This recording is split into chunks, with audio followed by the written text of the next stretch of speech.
Hello guys, welcome back to Shagufta Parvez blog. कैसे हो आप सब? उम्मीद करती हूँ आप सब अच्छे होंगे और आप लोगों की दुआओं से मैं भी अच्छी हूँ। और फिर मैं हाजिर हो गई हूँ एक नए ब्लॉग के साथ आपके सामने। तो अभी मैं हफ्ते दिन से ब्लॉग नहीं बना रही हूँ। दरअसल मेरी तबीयत ठीक नहीं, मेरी आवाज़ से आप लोगों को पता चल रहा होगा। तो मुझे ना फीवर, कोल्ड, कफ और हेडेक ये सारी चीज़ें हो गई थी। और थोड़ा सा बीच में बीपी का इशू भी हो गया था। तो मेरी बीपी जो है ना अभी नॉर्मल नहीं रह रही है, वो इस वजह से भी। और अचानक से फीवर, कोल्ड, कफ हो गया तो और भी ज़्यादा मेरी तबीयत ख़राब हो गई। लेकिन फिर भी मैं शॉर्ट्स डाल रही हूँ बीच बीच में, तो इस वजह से मैं ब्लॉग नहीं बना रही थी। और चलिए आज मैं वापस से ब्लॉग बना रही हूँ। तो आप लोग कमेंट करके बताइए कि आप लोग कैसे हैं, आप सबका रोज़ा कैसा चल रहा है। हमारा रोज़ा तो अल्हम्दुलिल्लाह, जितनी भी मेरी तबीयत ख़राब हुई है लेकिन रोज़ा मेरी चल रही है। और अल्लाह करम से आगे भी मेरी रोज़ा पूरी चले, मैं अल्लाह से यही दुआ करती हूँ। और अभी जौहर की नमाज़ पढ़कर मैं किचन में आती हूँ। तो अभी मेरी जो ये है रूटीन है रमज़ान की, तो मैं जौहर की नमाज़ पढ़ के कुरान पाक की तिलावत करके तब किचन आती हूँ। और आकर के शाम की इफ्तारी की सारी तैयारी और रात का खाना मैं बना लेती हूँ इस टाइम पे कि शाम में सिर्फ इफ्तारी बनाओ। और आज फरहान के पापा का ऑफ है, तो फरहान को लेके गए हैं हेयर कटिंग कराने के लिए। और चलिए वो आ जाए तो फिर उसे भी फ्रेश कर दूँ। और फिर मैं बीच बीच में आप लोगों से मिलती रहूँगी। और आप लोग दुआ कीजिए कि मेरी तबीयत ठीक हो जाए। मेरी भी तबीयत ठीक नहीं है, फरहान की भी तबीयत नहीं है, ठीक नहीं है। और मेरी फूफी की भी तबीयत, उनकी भी तबीयत ख़राब हो गई है। उनको भी फीवर हो गया है, कोल्ड कफ हो गया है। तो जब घर में एक किसी को हो ना तो वो घर में सबको हो जाती है। और मेरी बड़ी बहन की भी तबीयत ख़राब है। तो इस बार हम सब बीमार चल रहे हैं रमज़ान में, तो यही है। और यहाँ पे देखिए मेरी कुकिंग चल रही है, ये मैं दोनों साइड पे कुक कर रही हूँ। और चलिए बीच बीच में मैं आप लोगों से मिलती भी रहूँ, है ना। तो मेरी कुकिंग सारी कंप्लीट हो गई थी। उसके बाद मैं किचन क्लीन की और फरहान भी हेयर कटिंग करा के आ गए थे, वो भी फ्रेश हो गए हैं। और मैं असर की नमाज़ पढ़ रही हूँ। असर की नमाज़ पढ़कर थोड़ा रेस्ट कर लूँगी, उसके बाद फिर मैं किचन जाऊँगी। तो किचन में जाती हूँ 4:45 बजे तक का। तो ये देखिए यहाँ पे हस्बैंड कुरान पाक की तिलावत कर रहे हैं और फरहान देखिए इसी तरीके से अपने पापा के पास रहेंगे और उसके पापा तिलावत करते रहेंगे और वो सुनते रहेंगे। तो काफ़ी अच्छा लगता है, वो अपने पापा के आसपास ही रहेंगे जब तक उसके पापा घर पे होते हैं।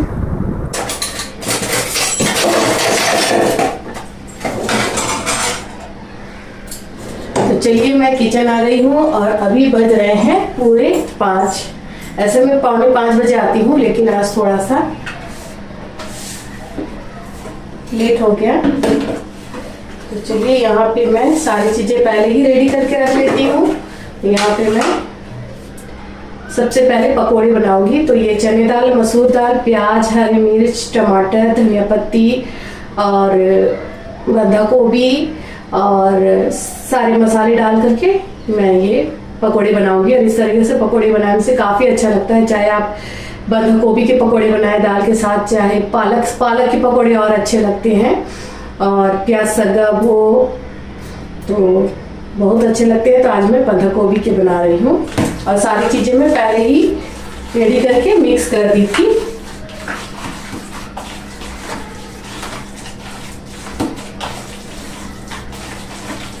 बस एक बार इस तरीके से मिक्स कर लूँ।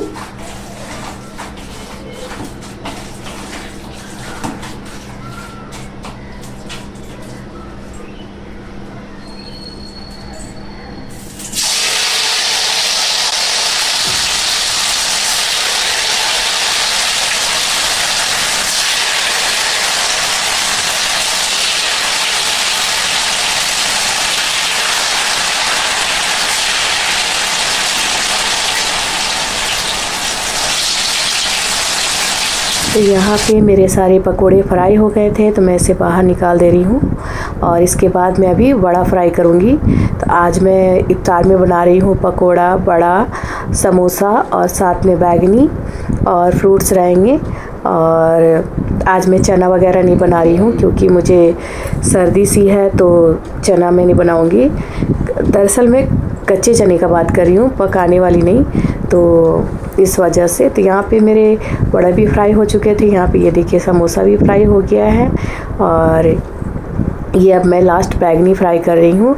और ये इफ्तार का टाइम का जो वक्त होता है ये काफ़ी खूबसूरत होता है। खुद दिल से खुश होकर के इफ्तार बनाओ, जिक्र करो और अपनी फैमिली के साथ सुकून से इफ्तार करो और अल्लाह से दुआ करो।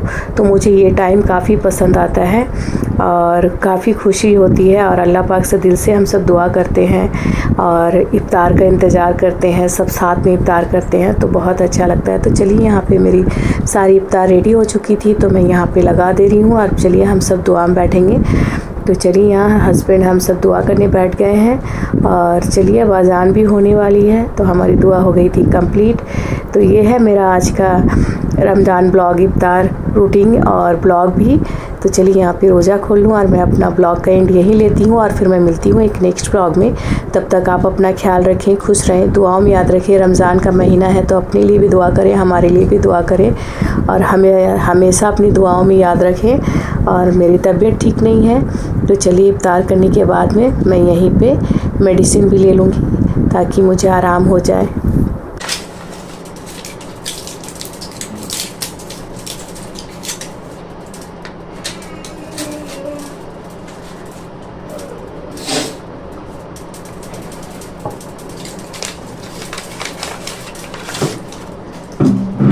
कल भर का दवाई है बस। हाँ, सुबह का कल शाम तक का है। ये वाला कल खा लेंगे, शाम तक का। एंटीबायोटिक 3 दिन का दिया है।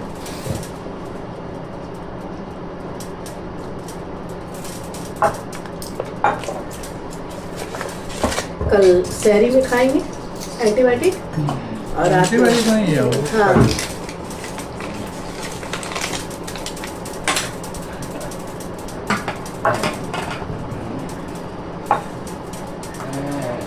बड़ी बॉडी में लूज है। रोज़ा होने के बाद तो सुस्ती आती ही है। नहीं, सुबह ही से बॉडी में लूज है।